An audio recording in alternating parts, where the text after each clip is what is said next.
praat vanaand hier saam met Soentjies. Ik ken nu zijn volle naam en Fanny. Maar ik weet hij is een gevaarlijke skermer wie voor Blanco United. Zijn eerste jaar hier in de gaatje. Soentjies, hoe ervaar je het in de gaatjes? Als ik het in een zin kan zien, is bij die huis. Daar is die gevoel wat die spelers, die coachinggroep, die bestuur en die mensen mij zoveel gegeven dat zo is wonderlijk, ik klaar niet. Ik weet raak baie koud in die gaatje en het is baie taf om hier te spelen. Je hebt al vorige keer hier gespeeld. Zoals je ook kan weet, 3 verloren binnen het seizoen. Hoe denk je hoe gaan Blanco United kan omdraaien? Zoals je het seizoen nog gaan voorbouwen? Ik denk, ons kan het net zelf fixen.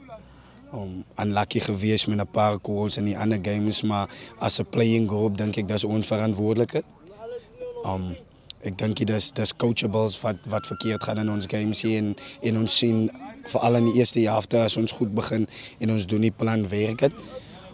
Ik denk is die ouens moet leren om klinisch te raken.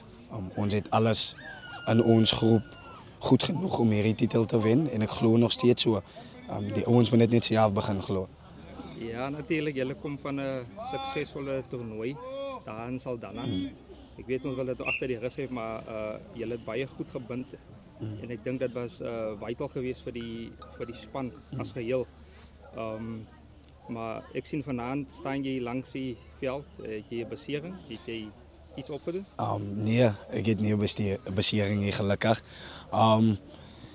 Ik is net bietjie ziek, dus kom ik vanavond. Het hulle gesê ik moet uitzitten, maar ik heb voor die ouens gesê, die battle was in Saldanha, die oorlog is bij die huis met die liga. Ons is in die bevoorrechte positie nou waar niemand ons een kans geeft. Nie. Sjelle ook dat die situatie was in Saldanha geweest. Ik denk, mensen schrijven ons baie af, maar je gaat jezelf teleurstellen als je hierdie speelgroep afschrijft. Ik weet ons als groep, ons als coaches, die ouens beleven in die plan, die ouens beleven in elkaar.